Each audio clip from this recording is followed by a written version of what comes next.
आज का दिन नया है और नई उम्मीदों का साथ लेकर आया है। ये वीडियो उनके लिए है जो अपने सपनों को पूरा करना चाहते हैं, लेकिन डर और चिंता उनके कदमों को रोक रहे हैं। बाबा के इस संदेश को ध्यान में रखते हुए आज हम बात करेंगे कि जीवन में जो तनाव है, जो अवसाद है, उससे कैसे दूर रहा जा सकता है और अपनी सफलता को प्राप्त किया जा सकता है। तो महाराज जी का बहुत ही सुंदर संदेश छिपा है इस क्रमांक में। आइए बढ़ते हैं आज के इस दिव्य क्रमांक की ओर। महाराज जी कहते हैं, टेंशन यानी चिंता, अवसाद ये एक ऐसी चीज है जो इंसान की ऊर्जा को खत्म कर देती है। जब हम किसी भी परीक्षा या जीवन के लक्ष्य को लेकर चिंता करते हैं तो हमारे दिमाग में डर हावी हो जाता है। लेकिन क्या आपको पता है कि चिंता से परिणाम नहीं बदलते, बल्कि मेहनत आत्मविश्वास से बदलते हैं। चिंता करने का मतलब है अपनी शक्ति को कमजोर करना। तो महाराज जी कहते हैं, सबसे पहला कदम है चिंता को पहचाने और खुद से उस चिंता को पूरी तरह से दूर कर दे। महाराज जी कहते हैं कि तू परीक्षा में जरूर उत्तीर्ण होगा। क्या आपको विश्वास है? अगर नहीं तो यह विश्वास कैसे लाया जाए? सबसे बड़ा प्रश्न यहाँ पर आता है। आत्मविश्वास अंदर से आता है। ये तब बढ़ता है जब आप खुद से कहते हैं कि मैं ये काम कर सकता हूँ, मुझे खुद पर भरोसा है। याद रखें, महाराज जी कहते हैं कि हर सफल व्यक्ति ने यही मंत्र अपनाया है कि हर दिन स्वयं से कहें कि मैं ये लक्ष्य जरूर पूरा कर सकता हूँ।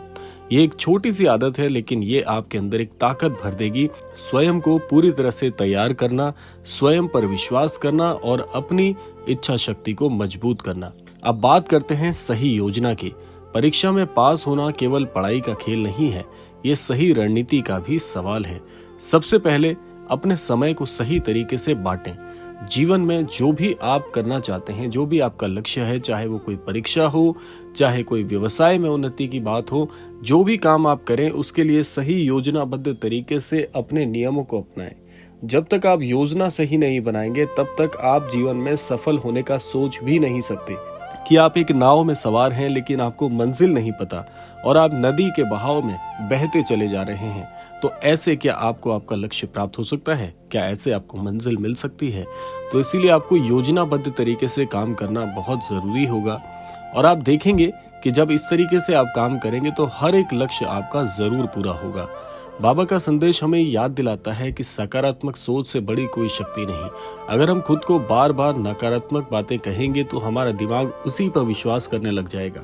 लेकिन अगर आप खुद से कहेंगे कि मैं मेहनती हूँ, मैं हर चुनौती का सामना कर सकता हूँ, तो दुनिया की कोई ताकत आपको हरा नहीं सकती। आपके विचार आपकी असली ताकत हैं, उन्हें हमेशा सकारात्मक रखना बहुत जरूरी है। बाबा का ये संदेश हमें ये भी बताता है कि हमारी मेहनत कभी बेकार नहीं जाती। परीक्षा सिर्फ एक पड़ाव नहीं है, ना कि आखिरी मंजिल इसे कहा जा सकता है। अगर आप असफल होते हैं तो केवल एक सीख है, ना कि अंत। हर बार गिरने के बाद उठने का साहस करना ही असली सफलता की सीख है। तो आज से तनाव अपने जीवन से निकाल दें। आप खुद पर भरोसा रखें कि आप पूरे दिल से मेहनत करेंगे और इस बात को स्मरण रखेंगे कि मेहनत ही आपके हाथ में है, उसका फल नहीं। ये वीडियो उन सभी के लिए बहुत ही महत्वपूर्ण है जो अपने भविष्य को लेकर चिंतित हैं। हमारी मेहनत और विश्वास ही हमें जीत दिलाएगा। तो चलिए इस यात्रा को शुरू करते हैं और बिना किसी तनाव के। बाबा का संदेश हमारे साथ है और हमारी जीत जरूर होगी, क्योंकि जो व्यक्ति अपने लक्ष्य के लिए लड़ते रहते हैं, जो व्यक्ति अपने लक्ष्य को प्राप्त करने के लिए दिन रात एक कर देते हैं, ऐसे व्यक्ति को पराजित करना बहुत ही मुश्किल काम होता है।